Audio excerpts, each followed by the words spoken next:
Estamos en la segunda semana de la clase virtual de Sistemas Jurídicos Comparados y hoy nos toca empezar a ver los antecedentes históricos de la familia neorromanista.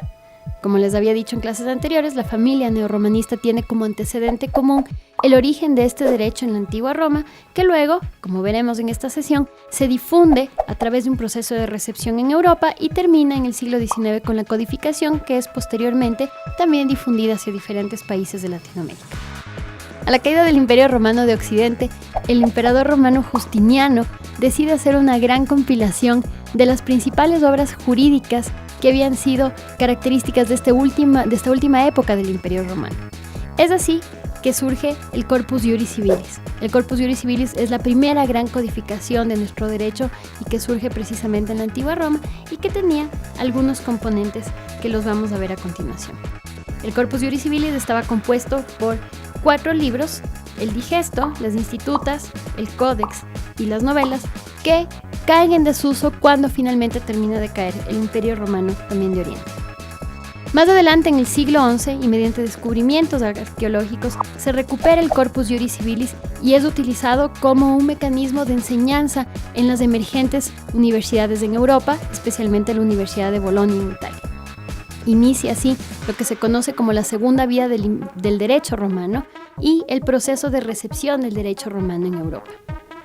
Este proceso de recepción se caracteriza porque en sus diferentes etapas el derecho romano es estudiado y es interpretado y utilizado como una fuente filosófica que posteriormente se iba a utilizar como un mecanismo para construir diferentes doctrinas de democracia y del Estado que subsisten hasta hoy.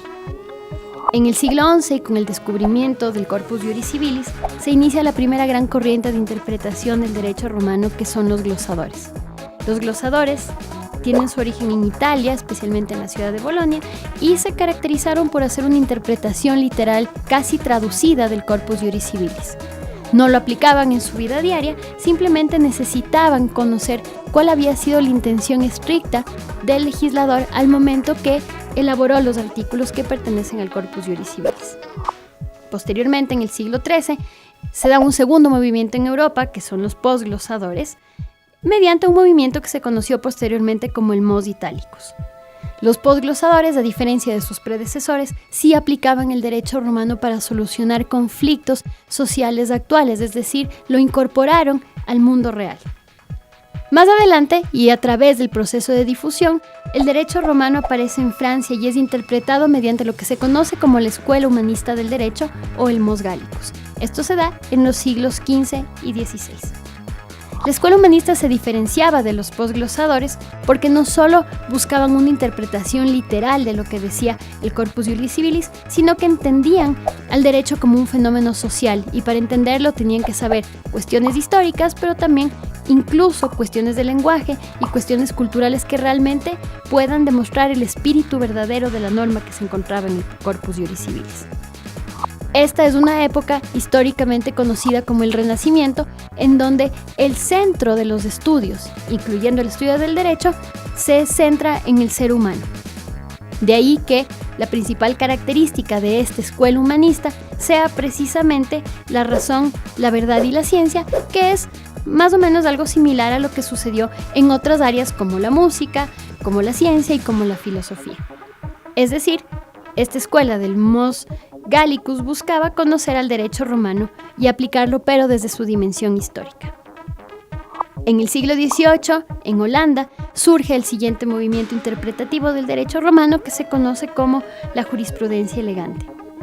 Estaba de cierta forma vinculado al humanismo todavía, y es precisamente en esta época cuando surgen grandes filósofos y pensadores que van a tener una influencia directa en la construcción de lo que hoy por hoy es el derecho internacional público. Finalmente, en el siglo XIX, el final movimiento interpretativo del derecho romano es la escuela histórica que se da en Alemania. En Alemania, a diferencia de Francia, no creían que el derecho era un producto de la razón y por lo tanto no era compartido por todos los seres humanos. En Alemania, en el siglo XIX, se entendía que el derecho era una producción propia de cada pueblo que derivaba de su propio desenvolvimiento histórico.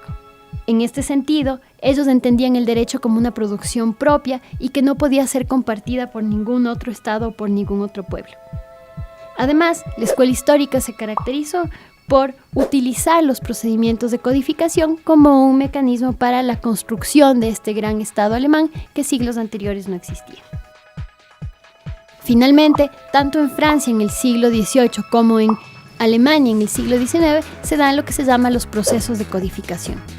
La creación de códigos, es decir, mecanismos escritos y positivos para sistematizar y ordenar las normas que integran el ordenamiento jurídico, fueron empleados además desde una perspectiva política, es decir, para consolidar el Estado y para consolidar los valores que tanto Francia, después de la Revolución Francesa, como Alemania consideraban como importantes.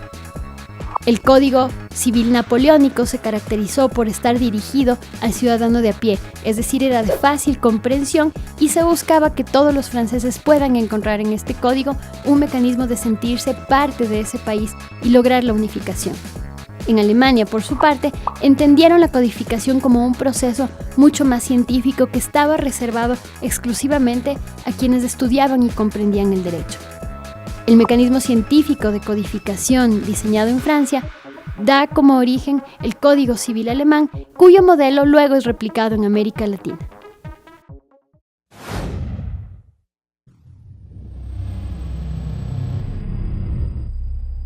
Suscríbete al canal de la Dirección de Educación en Línea de la Universidad de las Américas. Si deseas ver más contenido relacionado con este video, da clic aquí.